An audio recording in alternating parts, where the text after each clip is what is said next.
we have this tendency of taking time for granted. We go through life living like there's no end to it.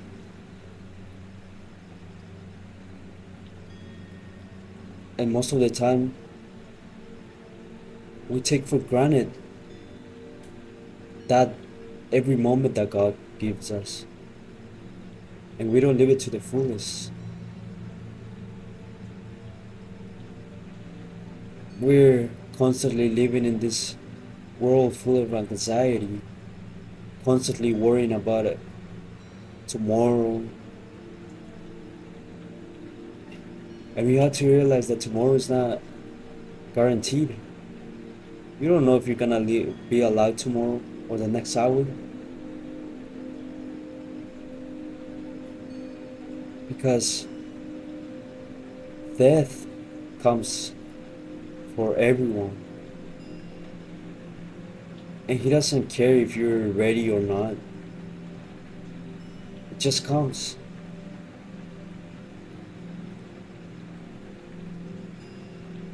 So that's one of the things that we need to stop doing, living like there's no end to life, because there is. Every single moment that we live, that's it. It's gone. You don't get another chance to live it. Once it's gone forever. So we have to try to live every single moment that we have with our loved ones to the fullest.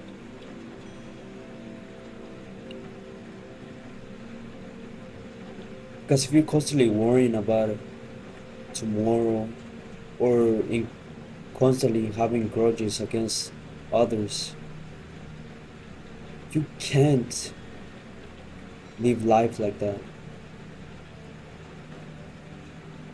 Because you're living in the past and the past doesn't exist. So life keeps moving, but you stay stuck in the past. Life leaves you behind. And the only way to truly move on is to let go, to forgive others, because you're not setting them free, you are setting yourself free. Every grudge you hold against someone, it doesn't harm anyone, it doesn't harm them, it harms you, because it keeps you trapped in the past. And you don't win anything by having these grudges. You don't.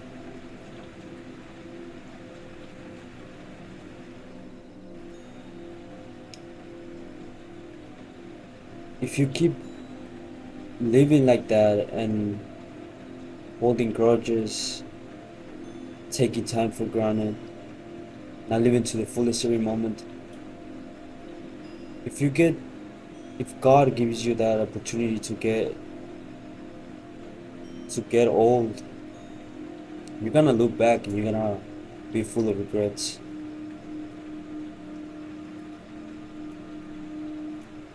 One of the things that I really regret, that I have regrets, is that I didn't got to spend a lot of time with my grandfather. I didn't have I had the opportunity to talk to him more,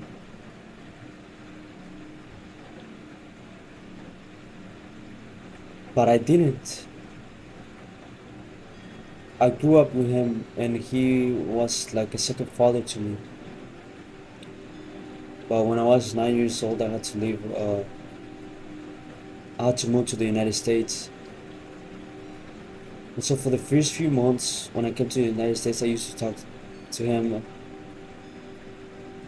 a lot. And then as time went on,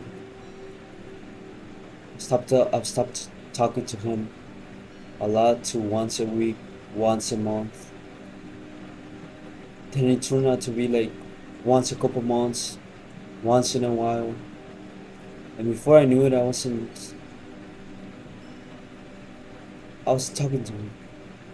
And I was had this excuse that I'm so busy, I don't have time, have to work. But in reality, we have time. We just waste it in the things that the world tries to entertain us with: social media, video games. And I'm not saying those things are wrong, but I think if they're taking too much of your time, and that time could be used in a more effective way, like spending time with your family or spending time with yourself, disconnecting from the world.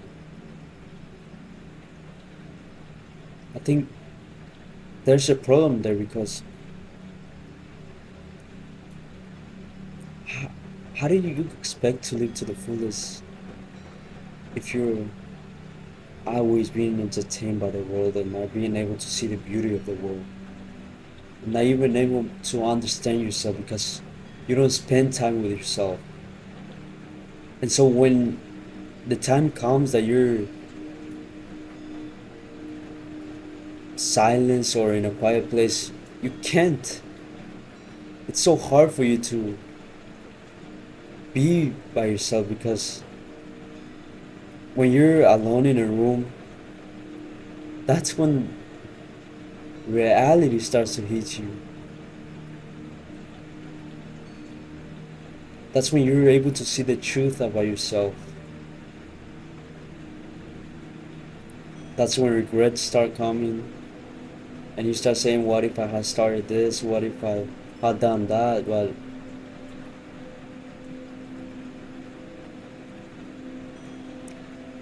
the what ifs don't exist anymore.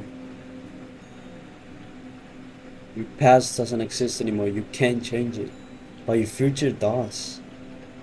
You can change your future.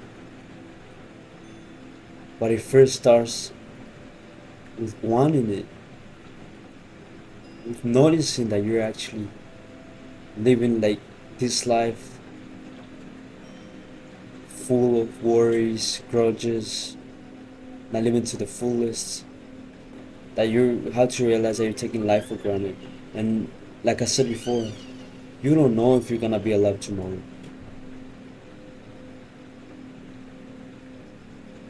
Only God knows that. So stop living in the past and start living in the present, because that's the only way to truly live for yourself and not for others.